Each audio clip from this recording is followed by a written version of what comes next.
The most widely published book in human history reveals that we are created in the image of God.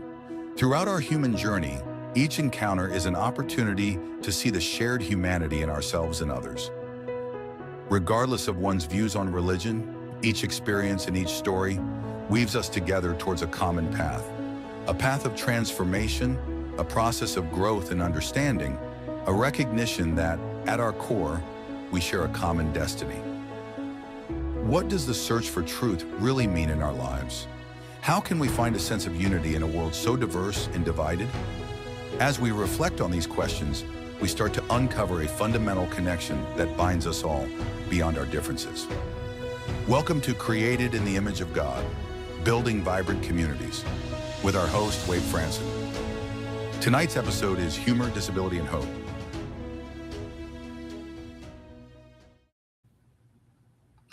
Good evening, everyone. Welcome to tonight's show. We are on episode 204. That's amazing. We have a very interesting guest tonight, and he has a unique perspective. I'm going to ask the question about faith and humor. We don't always think about humor when we think about faith, and tonight's guest views them as companions on the road toward hope. His name is Sy Hoekstra. Sy Hoekstra. It's spelled Hoekstra. You can look him up, and I'm sure after tonight's episode you will. He's a writer, editor, and podcaster whose story weaves together deep honesty and joyful perspective. He was blinded, or he became blind at a young age, and he brings first-hand insight into the realities of living with disability. But he refuses to let that hardship define his story. Instead, his writing explores faith in the language of humility, hospitality, and generous self-awareness, often delivered with a contagious sense of humor. Let's welcome Sy into the studio. Hello there, Sy. How are you today? Hi, thanks so much for having me. It's my pleasure. And tell me again, where are you dialing in from? Manhattan. And I'm in Brooklyn. But it's Brooklyn, Wisconsin. Okay. I was going to say, I thought you were not here, but okay, good. Let's just call it the Little Apple, right? Yeah, sure. Well, Sy, it's a pleasure to have you on the show tonight. I know you and I have talked off and on over the last, I think, several months about doing this show together, and I've been looking forward to it. I shared with you, I don't know if the audience knows this, but I had a blind roommate my first year in college. His name was Dale Barta. I'm very certain he passed away a few years ago now. Didn't really keep in touch with him, but I mean, he made a big impression on me, learning to sort of, be a companion to him as in this new environment. He did quite well. And he also had a sense of humor, actually. So I've been looking forward to connecting with you and doing this show, and I guess I'll dedicate it to him.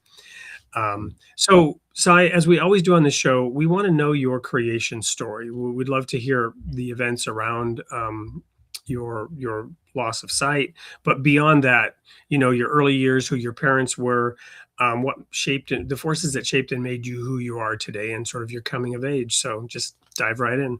Sure. I was born in North Dakota.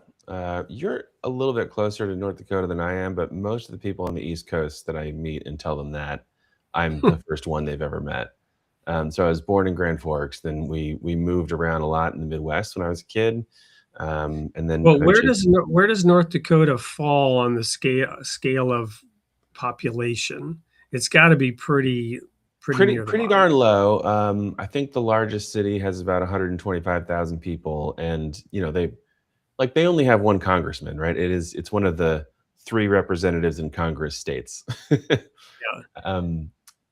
So yeah, that's where my mom grew up. Her whole family. She was born in Minnesota, but her whole family is kind of from rural Minnesota, and then as in her generation, kind of moved into the cities in North Dakota. And so that's all very, I think, as far as I know, 100% Swedish side of the family. And then my dad moved there. That's not actually sweet. I said, that's actually not Swedish. That's the Swedish chef. And there's nothing like that in Swedish. But that's what people think of when they hear Swedish? I wouldn't have known either way, and I'm far enough away from that part of my heritage to be offended by you invoking the Swedish chef. Well, Um, so Hoekstra, are you saying that's Swedish? It sounds no, Dutch it's to me. not. No. That's my mom's side of the family. So I see. my dad's dad was an immigrant from the Netherlands to the U.S. And then my I now have to speak a little bit of actual Swedish. 777 sjömän sjunger på sjön. Right? That is actual Swedish. And didn't you live in Sweden for a while? I did. Okay, so you, instead of jumping to the Swedish from having lived there for a long time, you went straight for the Swedish chef. Well, of course, because it's actually funnier, right? But Oh, for sure. the other thing I got to say in terms of Dutch, and no offense to your dad, Dutch is not even a language; it's a throat disease. Now, okay, hang on. I will argue with you about this because I lived for 5 years in Switzerland, and if you've ever heard Swiss German, Dutch Oh yeah, sounds like a gorgeous symphony of sound. yes, I don't disagree with that. That's Yeah, Swiss, right. right? Uh, So okay, good. So yeah, Sorry to derail you, but we're having a little fun. Go ahead. no, it's fine. At Tell this us rate, more. we'll get to 2025 in a couple hours. My dad's dad was from the Netherlands. Dad's mom family goes way back in the U.S. Just a general American, like white American kind of Northern European blend. With one, my great grandfather was a Romanian Jewish man who fled from the pogroms to the U.S. But then I moved to Michigan, like 3 different places in Michigan, and then Illinois, and then New Jersey, all before I was 6. Just having to do with my dad's job, moved around a lot.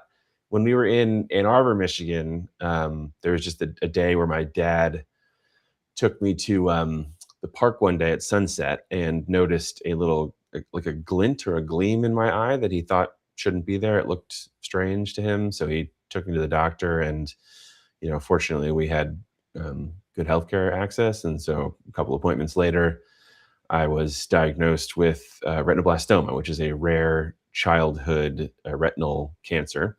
And then basically over the course of a month, first they enucleated, which means removed. They took out my right eye, so my right eye is prosthetic. And then my left eye, they did a series of, I think it was 22 radiation, like laser treatments over the course of a month, which was, fortunately, I don't remember any of this, but my parents say it was absolutely brutal to be bringing their, toddler son into the hospital that frequently for like really painful procedures. And they killed the tumor in that eye. And so it's still there. It's just can't grow. It's dead. So I then grew up legally blind. Out of the one eye that was not prosthetic, I still had somewhat decent vision, meaning it's a little bit hard to describe, but with very thick glasses, I had still vision that was well within the range of legally blind, but I could see some things. Like I learned to read and write under a magnifying glass with a CCTV. That's sort of like one of those. It's like a camera that you put over a piece of paper, and then it shows up really big on a TV screen in front of you. So I learned to read and write that way. And then when I was 13, after we lived in New Jersey for about 7 or 8 years. So to simplify this whole story, for people, I will just say that I'm from New Jersey, but this is not the time for simplified stories, Wade. No, it's not. You've got time. So I moved to Switzerland when I was 13, again, as a part of my dad's job. And then a couple of years later, started having long-term, what they call retinopathy, basically side effects of the radiation. So my vision then, over the course of about 20 years, decreased to the point where I can almost not see anything anymore. Basically, what happened to me is the same thing that happens to diabetic people when they go blind, which is that kind of like floaters and flashers due to like blood vessels in the eye kind of cloud the vision until there's no real vision left. So over that time is when I learned how to use like a screen reader, which is the software that blind people use to interact with computers. That's when I started using a white cane. It was a couple of years after this retinopathy started. And I've been blind ever since. I moved to New York City in 2006 for college. And with just a couple of short stints in, with the exception of a couple of short stints in Chicago and Washington, D.C., I have been in New York City ever since. So about 17 years now total. And what kind of work was your father doing that took him international? Oh, the company that he worked for finance, a stock brokerage that was bought by UBS, the Swiss bank. So they just moved they moved a lot of people to Zurich after that. And then we were there for 5 years. Eddie Bear 88 wants to know what year that was in Switzerland. Oh, Eddie Bear, what's up, man? No, I don't know. 2001 to 2006. Okay, because I and Eddie Bear, I actually lived in Switzerland as well. It was probably 1988, I would say. 88, 87, 88, 89, somewhere in there. I was living in Switzerland briefly, and then for a few years on the border. Not sure why Eddie Bear was asking, but now he knows, or they know. Now they know. Sorry, make assumptions. So, Sy, what was going on? You've told the facts, but you haven't told any of the inner experience. Yeah. So share a little bit of what was going on inside you through all this. Yeah, totally. I think as a kid, because I was still okay. So my parents early on decided that they were going to adopt a posture of never telling me what my limits were. They were going to let me discover them on my own. And what that meant was I had a lot of freedom.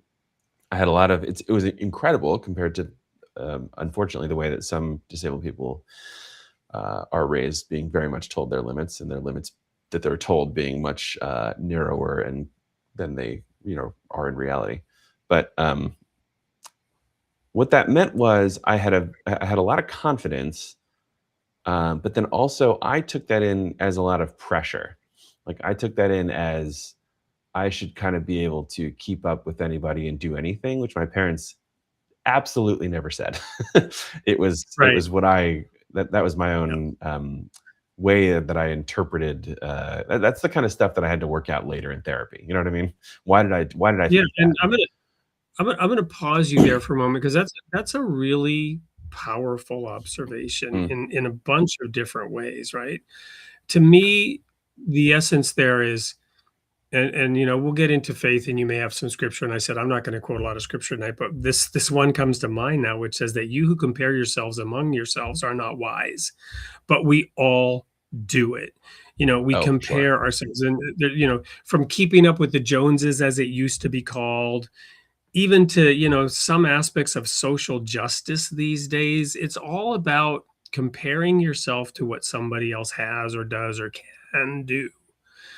And it's all well to play golf or tennis and to stretch yourself and compete, you know what I mean, to be the best you that you can be. But there's something toxic about this comparing ourselves amongst ourselves that is warned about in the pages of the Bible. It sounds like you had a little sense of that, this whole I can keep up Yeah. with other people. And it was very reasonable. Like as I've gone back and thought about it, meaning it felt really reasonable at the time, which was, I knew through a million different ways that people interacted with me, that people thought of me as different, that they had fairly low expectations of what I could do. And then, as I grew up, started to face like discrimination in different ways. And so I felt the way to combat that was to prove to everyone that I could do anything, like I thought, oh, I can afford myself some amount of safety or like I don't know, a little cocoon of like protecting myself against people's low expectations by just constantly achieving, and that worked for a while. Like it really did. I did well in high school. I had some ways that I was successful. Like I went to a good college. But it just like the longer you do that, the more toxic it becomes. I agree with you. And so I think I burnt me out in the end, and I had to just figure out a different way to live and to interact with other people and their expectations and reactions toward me. Yeah. So when you say you went through therapy, what was the sort of aha or epiphany out of all that, if Okay, there this was one? this was funny. I went to therapy for reasons completely unrelated to blindness or anything like that. And it was my first time in therapy. It had more to do with completely unrelated things going on in my life. And I went into the therapist's office and started talking to him about these other problems. And this therapist, who was very smart, very quickly picked up on the fact that I had a lot of unprocessed grief about the way that people interacted with me as a disabled person. And I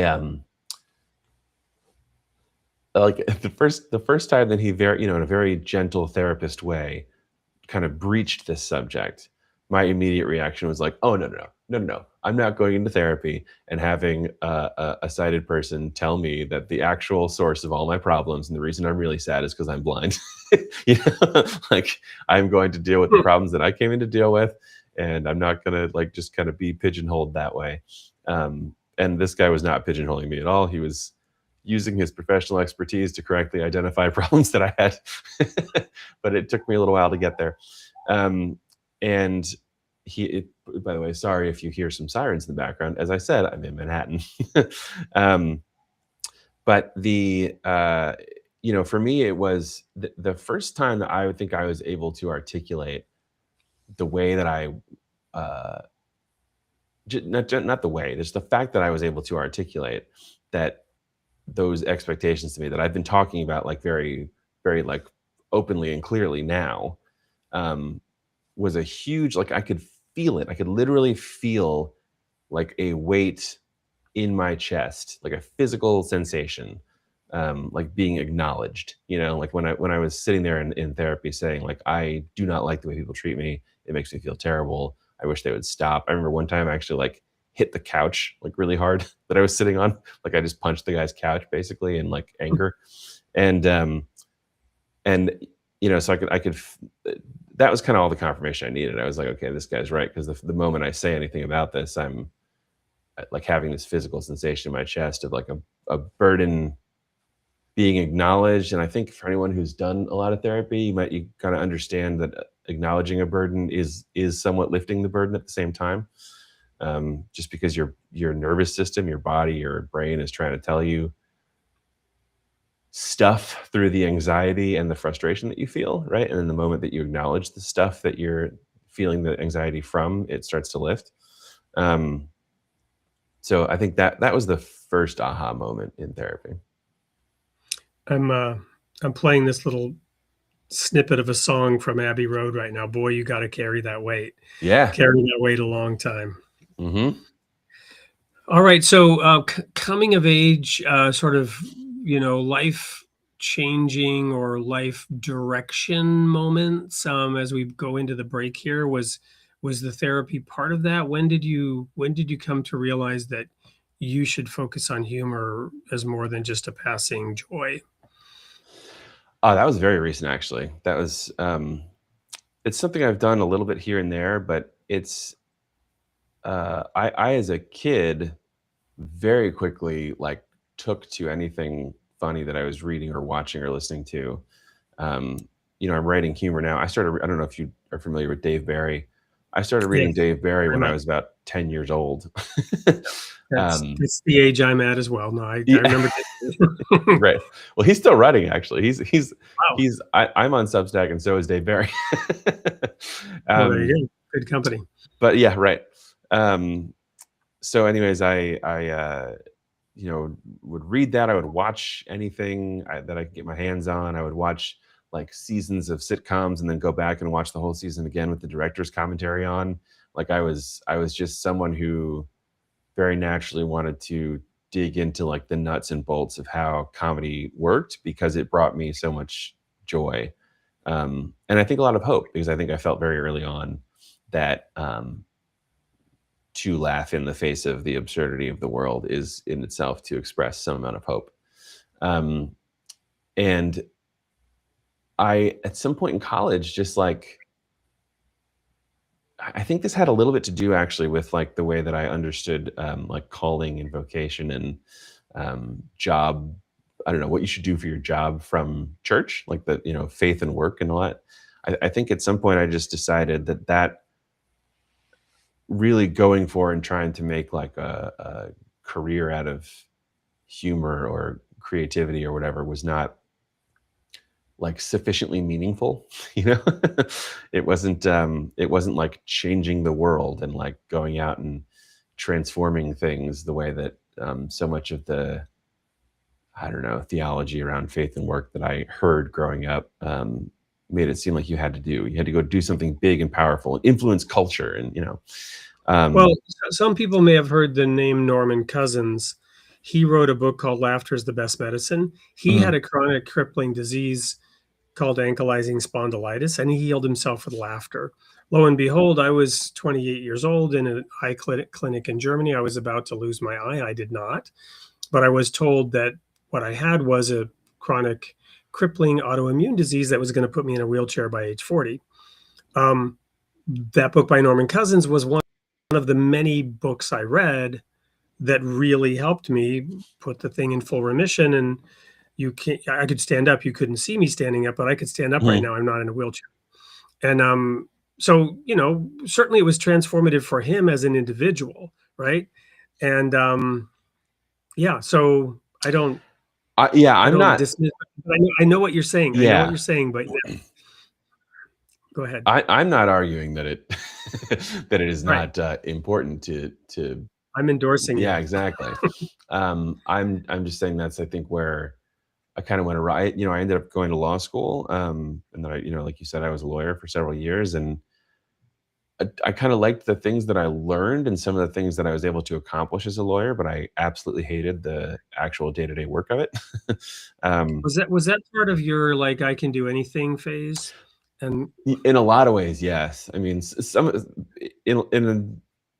when I was a senior in college, going along the track of what I thought was meaningful in my understanding of that word, like meaningful work, I was kind of like, at one point I was trying to decide between seminary and law school, thinking that as a seminarian I could do something else that I'm passionate about, which is helping people live in line with the teachings of Jesus.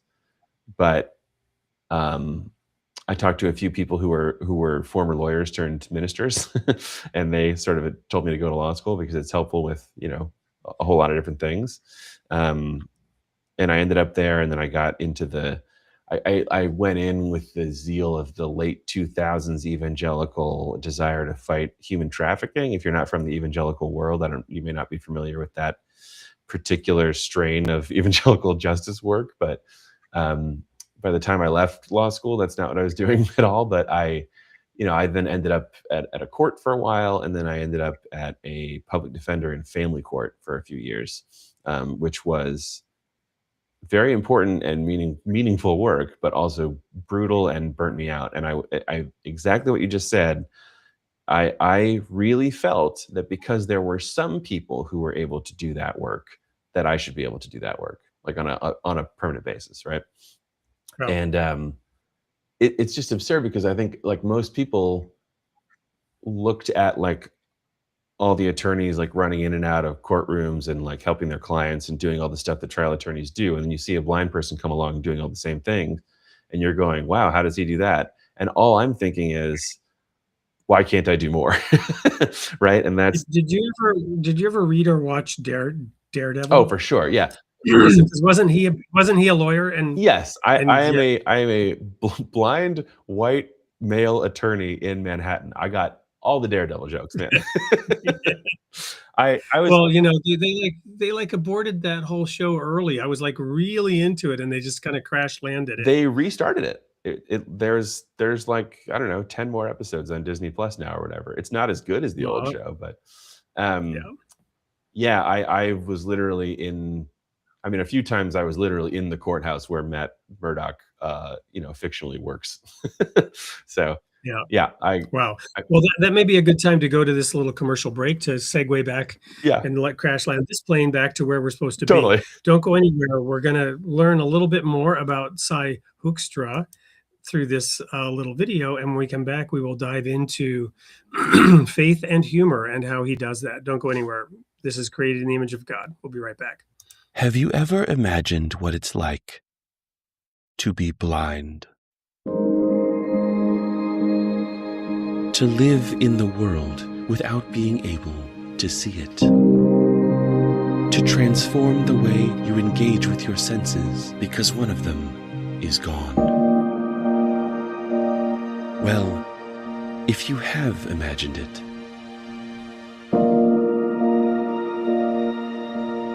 please stop. Why would you try to imagine something you don't know anything about? Just listen to actual blind people. Specifically, me. I'm going to bring you humor and stories about my adventures in blindness. Living in this world as a disabled person is absurd, but we still have a good time. I'm Sy Hoekstra, and this is Deep Sy. It's a pun! Listen at deepsy.net or wherever you get podcasts. So I got to confess, I laughed the first time I heard that, and I enjoyed it even more the second time, which is the second time I've seen that. And now I got to ask you, there's a tiny hint of sarcasm in the way you put that together, right? And here's what I mean by that. You sucker us in a little bit with that opening, which is very much, I don't know, it's not exactly tongue in cheek. It's you know what I mean? Because what you said, and this is how my mind works, right? I maybe over process, but you said earlier that you really didn't like that people treated you differently. But you play on that a little bit because you sucker us in and we're immediately like empathetic with, oh, maybe I should be imagining what it's like to be blind. Right? Yeah. And then it's like, that's part of the whole humor. And I don't know if I'm overanalyzing it or getting any part of it right, but I just love the way you did that. But those are some of the elements that make it juicy to me. Yeah. Can you hear me right now? Yes. Okay, cool. Sorry, I didn't. Here's a blind moment. My screen reader is apparently having some issues interacting with the Restream software, and it was telling me that my mic was muted when it was not. I suspected it was wrong. Anyways, it was muted. It was muted during the video. Yes, right. Okay. So anyways, that was exactly the aim. Yeah, I was I think like a lot of people who know me would from those first, they would tell me later, like from those first 15 seconds or whatever, we're going, this can't be the vibe of what Sy's doing. There's no way this is his his angle on things. But yeah, I think I get a lot of actually, discrimination and people or not even discrimination, but also just people treating me, I don't know, in pretty ridiculous ways sometimes, specifically because they are filling in the gaps of what they don't know about how blind people exist in the world with just whatever they imagine in the moment, And so I very much want to play off of that. I think there's unfortunately a lot of media out there that, kind of sees disabled people as very inspiring, but does not really show much of like realistic disabled lives. So you'll get, the main draw, the main focus of the disabled character in like some piece of media will be how they overcame the disability, right? It's like, and like for me, that's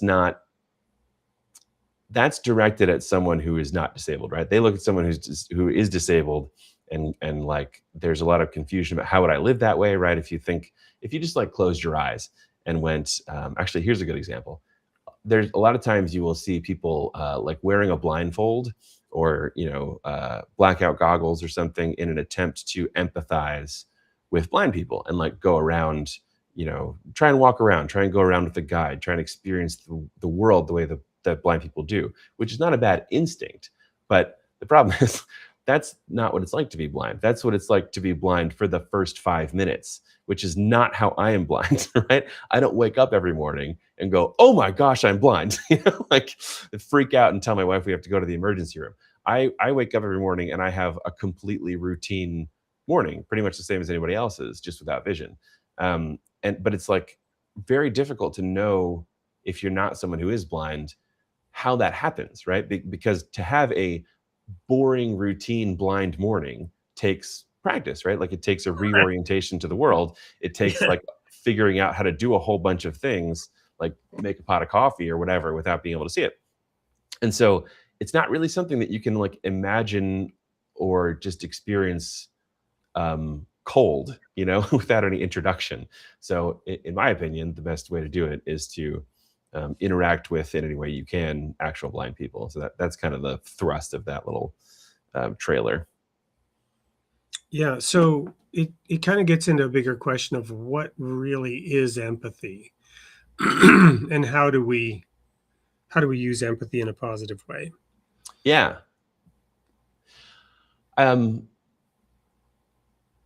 That's sort of a rhetorical question. I'm not expecting you to necessarily be able to answer it, even though I know you can do anything. Good. I'm glad you're catching on. No, I mean, I do have thoughts on it. Like, I do think, Well, please. I think it is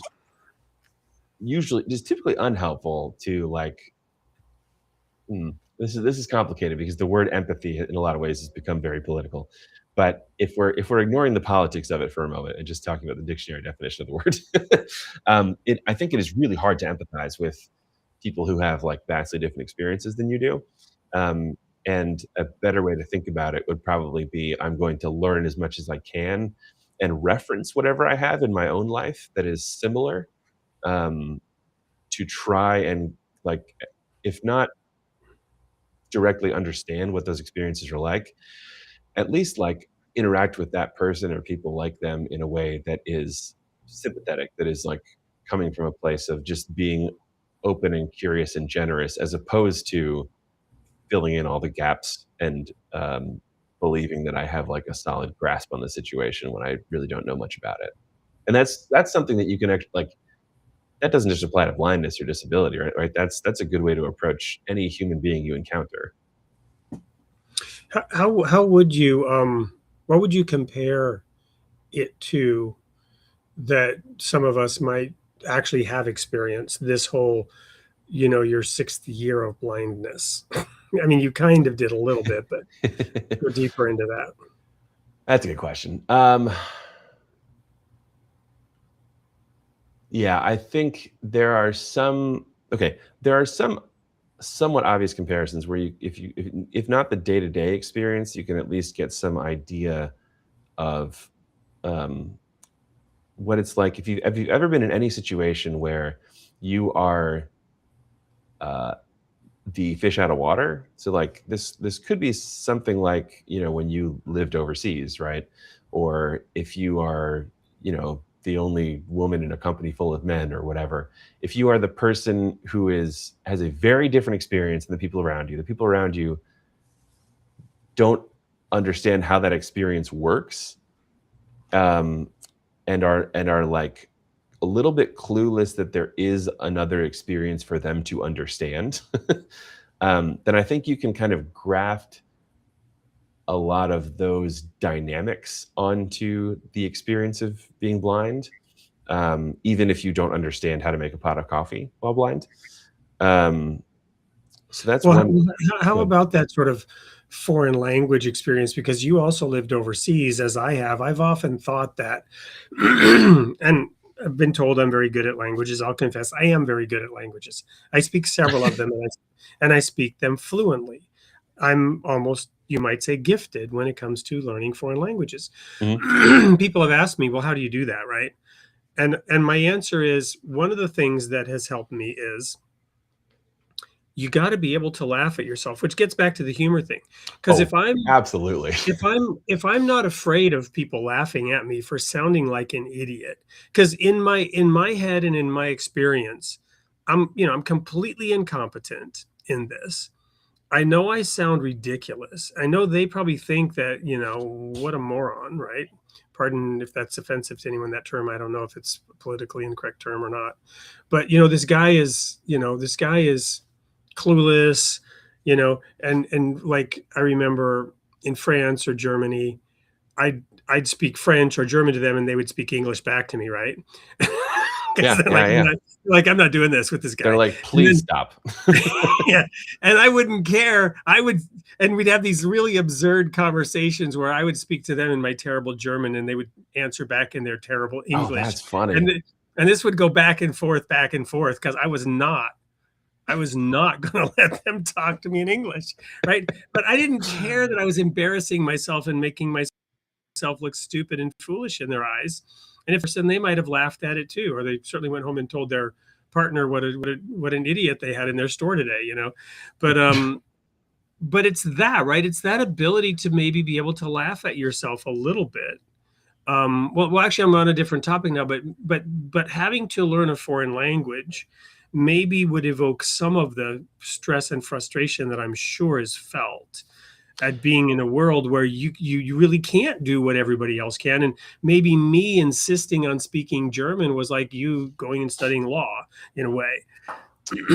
Well, it's kind of, so the way that's not the same is if you're studying law, meaning blind people can study law just fine. Like I did it. It was possible. It wasn't something I enjoyed, but it was totally possible for me to do. I think that a closer analogy might be if you were in a scenario where someone was like refusing to speak English to you, even though your German was terrible, like you had to get something done, because I feel like that's a lot of the Okay, now that happened in France. The people in France were like that. Right? They could speak French, but they weren't going to. They were going to make you fumble around and then laugh at you. Yeah, that might be closer then, because then you're a lot of the like impediments. I think this is a misconception that a lot of people have. The majority of the impediments that I face as a blind person are artificial, are created by the fact that the world was built or designed in a certain way, or that people are coming at me with an ignorant perspective on how my life works. That's where most of it is coming from. So that's where the frustration lies, is that so much of it is changeable. So much of the difficulty that I face is changeable, and it isn't being changed. Because it's like day to day, I don't really, to me, the figuring out how to do things in a different way because I can't see, like those are just problems to solve, and I know how to solve most of them. And like when new ones come up, I have strategies in place. Like that's just kind of a matter of time and energy. So sometimes it's more time and energy than I would want, but that's not the stuff that like really gets at me emotionally, Yeah, so I think that's helpful. I'm getting a little bit of a sense. Mhm. So then let's switch tracks and talk a little bit about the humor. How do you do that humor? Where do you do it? Where can people pick up on that, other than that little video we saw? Yeah, Deep Sy is the main place. If you get on the free email list there on Substack, then I'll keep you posted on other things that I'm writing or doing as well. But yeah, that's where I write kind of regular humor pieces, usually true stories that I am putting humorous twists on, and occasional other things. Like I just wrote in full Dr. Seuss rhyming verse a story of a sighted Grinch and the Blind Who's, which that's like the most recent thing that I put out. But anyways, I also occasionally write for other websites or publications or whatever. But was the question also like where it comes from, like how I do it? Yeah, some examples of the type. You mentioned Dave Barry. What are some other touchstones of humor that appeal to you? Oh yeah, I mean, in terms of writing, because I'm doing nonfiction, like stories about my life, I would say David Sedaris is a big one. Politically, like I think when I was a kid, I got a hold of Jon Stewart and the team at The Daily Show wrote like a fake American government textbook, like a satirical textbook called America the Book, and I think I read that about 15 times when I was in high school. So those are kind of the things where I started with the writing. I listened to a lot of stand-up growing up, but I think now I would say most of the humor I listen to is either, or I guess it is all listened to, isn't it? I was going to say consume, but it's all listened to in my case.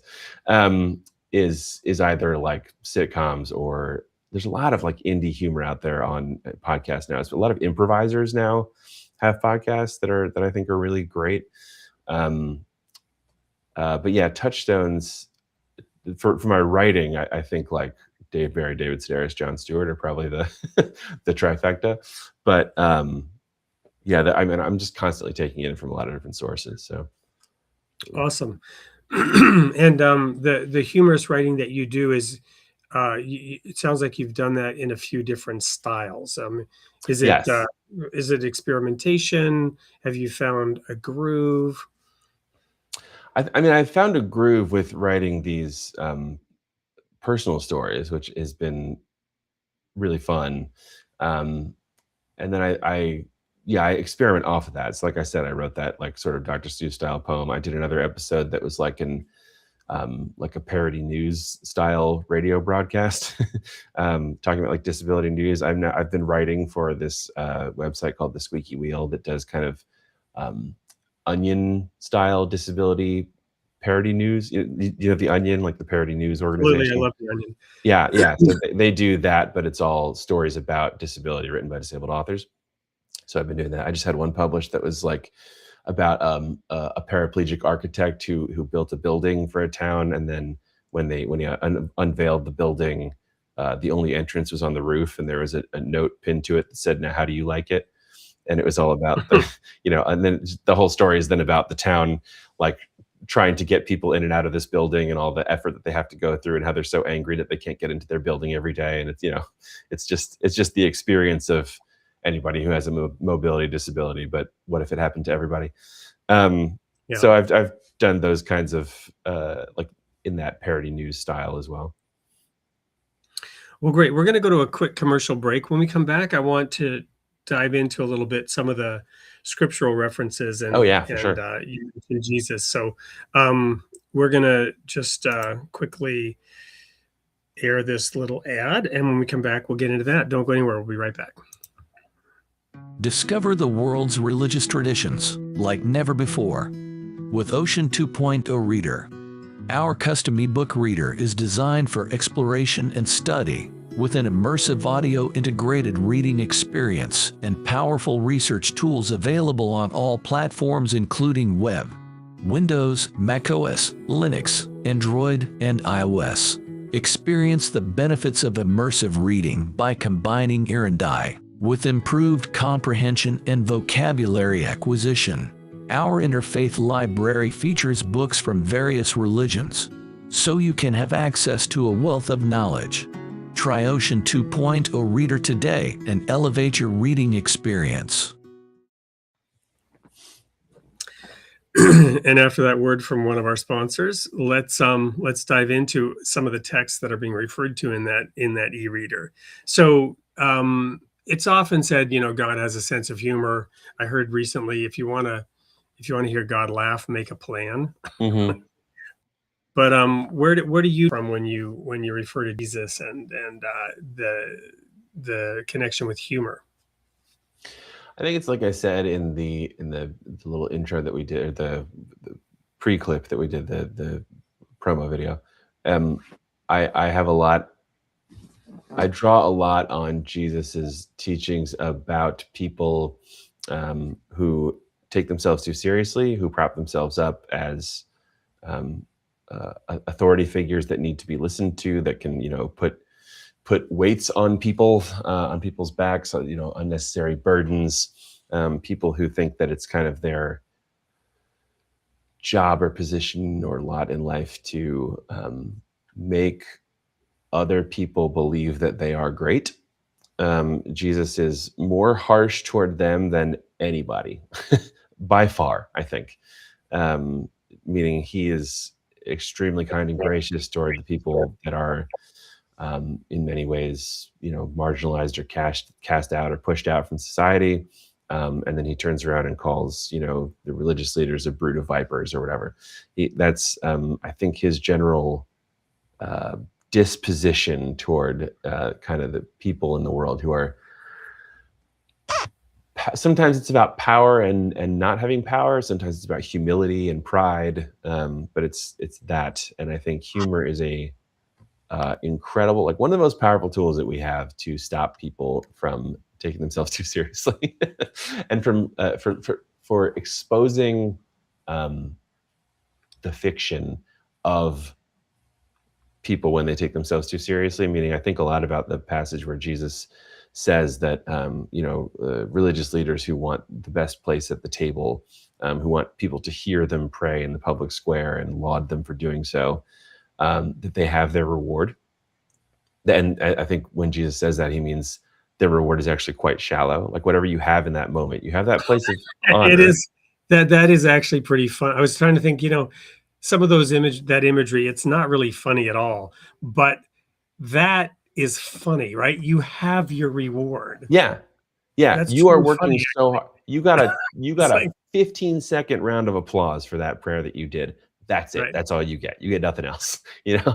And Jesus is trying to point people towards something deeper. And I think when you have people who can poke a little bit at the ego and the power grabs of people who are trying to prop themselves up and make people laugh and acknowledge like the absurdity of it through their laughter, I think that gives the powerful people the opportunity to rethink how important or how long lasting or how sure what they're gaining through their power is. And I find a lot of comfort in the fact that the God I worship sees that as important. Yeah, I'm some things that are kind of funny, right? Is the imagery, you strain at a gnat and swallow a camel, right? Yeah. One of the maybe more humorous ones. But then I mean, a think log I in your don't know if you've ever seen that. Go ahead. Go ahead. I was just gonna say the image of the log in your eye. It like that's just a he's literally talking about someone who has a log sticking out of their face, looking at somebody else and going, "Hey, you have something in your eye," right? Like that's just a joke. Like that's meant to evoke laughter. That imagery, and I think there's a lot of things like that. Yeah, there's also this. The imagery is pretty powerful. There's the whole camel going through the eye of a needle. It's verily I say unto you that a rich man will hardly enter the kingdom of heaven. And then again, I say unto you, it's easier for a camel to go through the eye of a needle than for a rich man to enter the kingdom of God. Somebody, this is an aside, but somebody just pointed out to me, I never noticed the difference there. And he pointed it out because he was explaining how Matthew, Mark, and Luke use the terms differently. Kingdom of heaven, kingdom of God. They're used interchangeably, but there's actually maybe a difference between them. And in this case, a rich man would hardly enter into the kingdom of heaven. But then he says it's easier for a camel to go through the eye of a needle than for a rich man to enter the kingdom of God, which kind of like ups the ante, but harder to get into the kingdom of God. That's a theology question for another day. But oh, interesting. Okay. There's this imagery. So have you ever seen that scene in, I think it's the Holy Grail, about the holy hand grenade? Yes. So I guess with the rabbit who's decapitating people, yes. Yeah, but it's the holy hand grenade Bible reading that really cracks me up.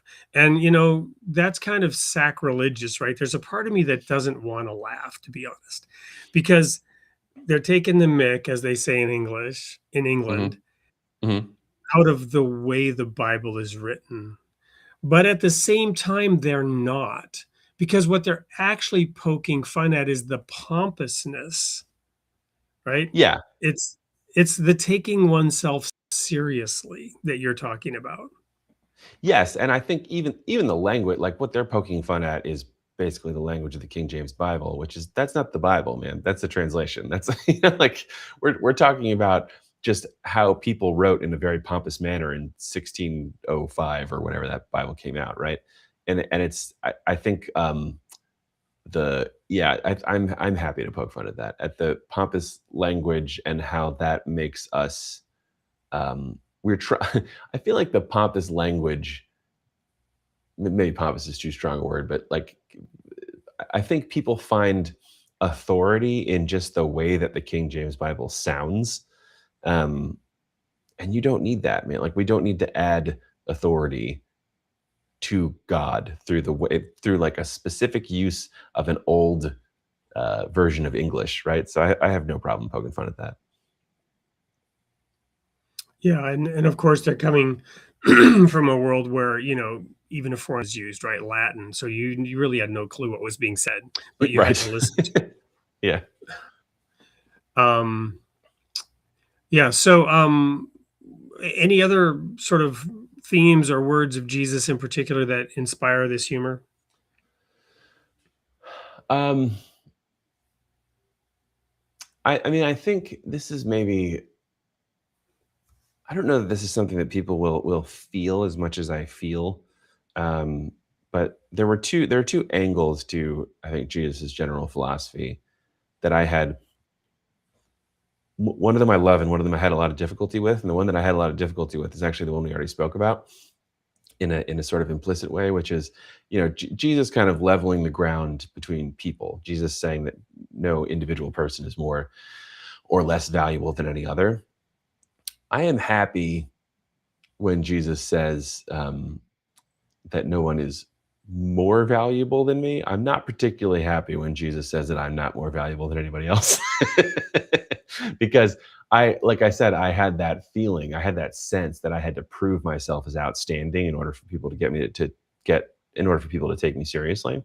And so I like implicitly never really liked the notion, and I didn't articulate this for many, many years, but didn't like the notion that in the sort of economy of people's value, when it comes to Jesus, I couldn't stand out, right? But I, like, in a way, I had to be humbled a lot in order to be able to laugh more at the situation and treat it with the kind of lightheartedness that I think, not that it deserved, but the lightheartedness that allows me to have more hope. And then I think the opposite end of that is the real answer to your question, which is the idea that nobody is more valuable than me, and that nobody is, like, the ways that people value able-bodiedness, the way that people value being able to see or being able to, like, do great feats of athletic prowess, or the way that people, value, like, in terms of, like, socially value, economically value, whatever. Those are nothing to Jesus. Like, those are dust in the wind. Like, those don't matter. Like, those are the rewards, that you have now. You have your reward, right? It's your money, it's your popularity, it's your fame. And the fact that Jesus is constantly pointing out the thinness and the temporariness, is that a word? The fact that is such a temporary reward, and then he is getting people to look for things beyond, allows me to then spend time and energy joking about things that people take seriously, if that makes sense. Like, Absolutely. Yeah. So that humor can serve as a mirror, right? A mirror is really Yeah. important if we can use it properly. I'm thinking now of David and Saul. There's, by the way, we've just recently watched The House of David. A lot of violence in it because it was a violent time, but wow, is that well done, in my opinion. It's a show on Amazon Prime. You have to pay. We paid $3.99 for a 1-month trial of the second season. Huh. First season was free, but anyway, just amazing. But really brought to life stories that I've read many times, talked about. But the reason I bring it up here is God anointed Saul king. You want to talk about a sense of humor, and not that this is funny, but it's really almost bizarre, and it relates to our day to day in a way. And I just did a 9-part series on No Kings, talking about this period, and this was before I started watching this thing on the House of David. But anyway, so there was no king in Israel, right? It was the time of the judges, And it's this horrible story of, as it concludes in the final verse, there was no king in Israel in those days, and every man did that which was right in his own eyes. And it's just story after story of the most atrocious, stupid, horrible things happening with this former slave people who are now entered into the Holy Land and the Promised Land. And then so at the end of it, the people want a king. So they go to Samuel, who's like the last judge, and they say, we want a king. We want to be like the nations around us. And Samuel is distressed, and he goes to God, and God says, they haven't rejected you, Samuel. They've rejected me. Go tell them this is what the king's going to do to them, and that they shouldn't want a king. So Samuel goes and tells them, God said, this is what the king's going to do, and you won't like it.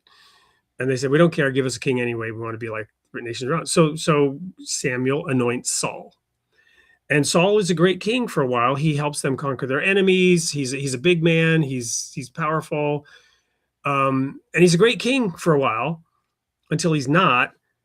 And then Samuel goes and anoints David while Saul is still king,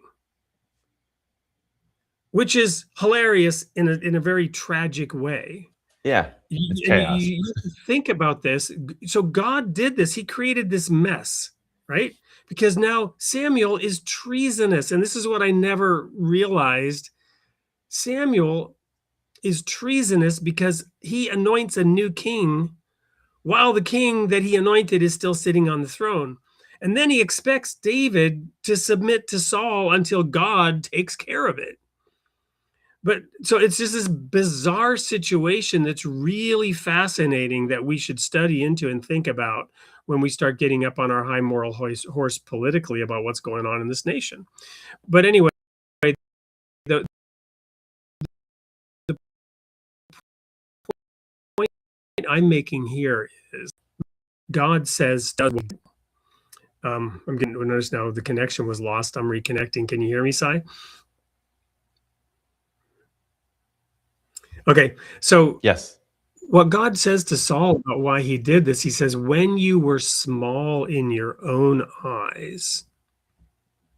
So being king went to Saul's head, and he started thinking he was the one that was bringing these great victories. So when you're small in your own sight, and humor, laughter, not taking ourselves too seriously, something that simple could maybe be part of the antidote. Oh yeah, definitely. I mean, that's the constant, like God opposes the haughty, but lifts up the humble, right? Like that is the constant orientation of God, like I said before. Yeah. Well, I didn't mean to have the last word. We're almost out of time, so let me give the mic back to you. What do you want to leave the audience with tonight as we wrap this up? I think maybe where that trailer was leading people in the direction of get really curious about people's experiences around you and be willing to laugh at yourself and your own bits of ignorance, knowing that all of us have them. And I think, man, if more of us were able to do that, we would have a whole lot easier time interacting with each other in a personal and communal sense. Wonderful. And Deep Sy, S-Y, is it deepsy.com? Where do people find that? It is deepsy.net. And if you're already on Substack, it is a Substack website, so you can just go there. You can also, in any podcast player, just look for Deep SY, and you will find the podcast version of That's a whole lot easier than trying to remember how to spell your last name, but go ahead and spell it for us. Hoekstra. That's a very Dutch last name, pronounced Hoekstra. And how do the Dutch say it? That's how they say it. I mean, it would be more like Hoekstra, but it's they roll their R's, so I can't do it as well as a lot of my relatives. So it's not guttural though in that sense. It's not like German or French. I was thinking it's more like sort of hacking something. Yeah, no, it's not that. Because now I got to do my Danish impression, right? For, you know what they have for breakfast in Denmark? Because the joke about Dutch being a throat disease, it's really a joke I tell about the Danish, because the Swedish-Danish rivalry is real. I actually love the Dutch. I love the Danish too, but I really like to pick on them. So this is what the Danes have for breakfast. You know, we have porridge, right? You might call it oatmeal and milk. The Danes have. Were those words? Were those real words? Those were real Okay. words. That's red porridge with milk. Wow. Wow. Sorry, couldn't resist. We're talking about humor after all. So deepsy.net, and then it's Deepsy on Substack. Yeah, on Substack or your podcast player, you'll find it all there. Deep SY for Deepsy. All right. Well, thank you so much for taking time out of your busy life and joining us here on the show. One more time, if there's anything else you want to say, now's the time. Otherwise, we'll go to the sneak peek for next week. Yeah, no. Thank you so much for having me. I really appreciate it. It's really been my pleasure. We didn't really get to interact much with the audience comments here. I apologize. Let me see if there's anything here I really want to. Well, Slater Gator was, when we were trying to sort of come up with an analogy here. Slater Gator said, think of it like this. There's a handful of people who have a sixth sense. I've met them. We all have a disability compared to them. We never think about it because we're not used to have a sixth sense. What's that guy who saw dead people in? Yeah, the little kid from The Sixth Sense. And the fact, so Rocky765V said the fact that any of us are here and even listening, seeing, interacting with each other is a miracle for so many reasons. So thank you all for showing up and enjoying this time here with Sy. And go check out Deep Sy on Substack, podcasts, and .net. I have nothing left to do than to play the sneak peek, but I do have a really quick 90-second video and an announcement to make before we actually share the sneak peek. So Christmas is coming up. The next week's show is actually December 23rd, which is the night before Christmas. And I have a very special guest on who inspired me to fast forward to launch this program called Facets of One. Facets of One is a new book that is a collection of 9 devotional readings that are intended to be done in a group. So the tagline of this show, Building Vibrant Communities, will now have a companion piece that you can do in your homes or in your local, wherever you want to meet to do this devotional gathering. In these collection of 9 different readings, it starts with the fact that there's only one God and that he is the God of everything, right? All peoples. And he, as Sy was pointing out, he's not a respecter of persons, as Jesus said, right? And all over the world, people come to worship that same God. They have different names for him. We talked about languages. There are different names for that God. There are also different messengers that have brought messages to different people around the world from that same God, inspired by that same God. This little book of devotional readings will help you explore some of that in a setting with a group of other people. The guest that's coming on next week is going to focus on Judaism and Christianity. The Facets of One goes beyond just those 2 religions, which are in the Bible, and goes into a broader collection of readings that are really transformational, heartwarming, and soul-opening as you read them and realize, for example, that the Shema, Hear, O Israel, the Lord thy God, the Lord is one, is available in almost every religious text in some format or other, that God is one and that he's there for us. So there's a quick 1-2 punch here, a 90-second video that illustrates the show that's with this guest, which is part of the launch, which you'll be hearing more about on the show, and then the sneak peek itself. So sorry for the long-winded intro to all this. Hope you're still there. I'll play those now, and we'll see you all next week. Until then, remember, you are created in the image of God, and God loves his creation. We'll see you next week.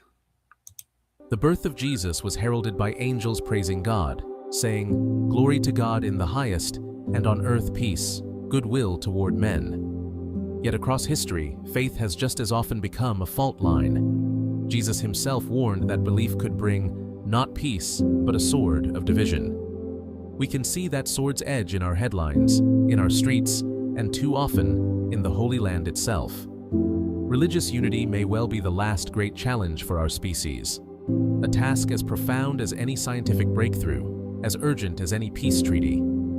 The prophets gave us a picture of what that unity could look like. The lion lying down with the lamb, the Lion of Judah and the Lamb of God, strength and vulnerability, justice and mercy, sharing the same field without fear. Nowhere is that struggle more visible than in Jerusalem, a city where synagogue, church, and mosque stand within earshot of one another. A city of scars and sanctuaries, where division is real, but so is the possibility of a different story. That possibility is what theologian Ellen Cherry calls a peace proposal between Judaism and Christianity. Not just an armistice between believers, but a way for the traditions themselves to share God, so that God's world can flourish, not languish. On December 23rd, host Wade Frenson sits down with Ellen Cherry to explore how that proposal might become reality.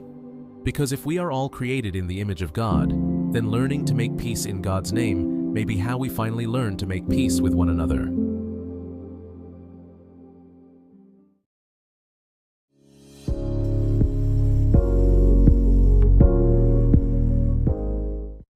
Welcome to the sneak peek for the pre-Christmas December 23rd episode, in which I have an eminent theologian who's recently retired or pre-retired. I don't want to really say retirement because she's working on a big project, but she's the emerita professor of theology at Princeton Theological Seminary.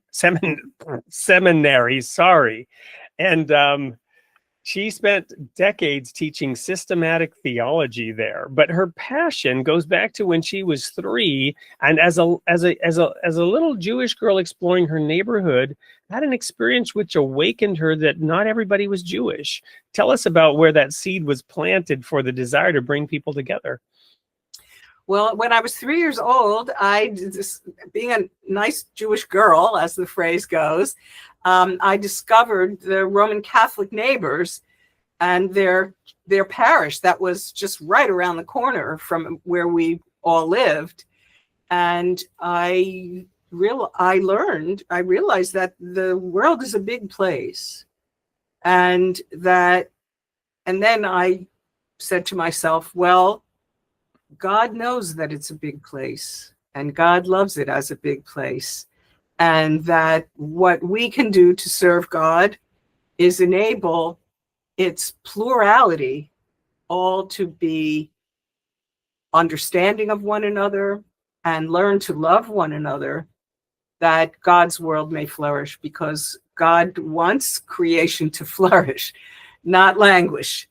And when we are at odds with one another, we languish and the creation languishes. And that's counter to God's desire for us and for his handiwork. So I've said myself, yeah. Amen. We are the pinnacle of that creation created in the image of God, as the show title says. So you then were put in Hebrew school and you married a rabbi's son, but you eventually converted to Christianity and dedicated your life to Christian theology at the seminary. But now, having retired, you're embarking on your magnus opus, if you will, and you've been working on it for some time. Tell us about that. Well, I am writing what I think is the first ever peace proposal for Judaism and Christianity. There have been long periods of armistice between Jews and Christians, between Christianity and Judaism. With the rise of anti-Semitism now, not only in the United States, but in Great Britain and in France and other parts of the world, I think we're coming to the end of more or less 300-year armistice between Jews and Christians. And with that, I think it's time to offer a genuine theological peace proposal. Not just that people should be respectful, that everyone has a right to their own religion, human rights, or religious freedom, which is new for the Roman Catholic Church, religious freedom, but that Judaism and Christianity, not Jews and Christians who marry each other and work together and employ each other and do all kinds of nice things together, but that the traditions themselves, the heritages themselves, make peace with one another and share God. And that is the book that I'm eagerly trying to finish and hope to get out soon for the public to consider. And while we wait on that book, we can tune in at least on December 23rd at 8 p.m. Central Time for the show with Ellen Cherry that will unpack this over the course of an hour. That's a show you don't want to miss. I'm so excited about it, and I can't wait to share it with you. See you there.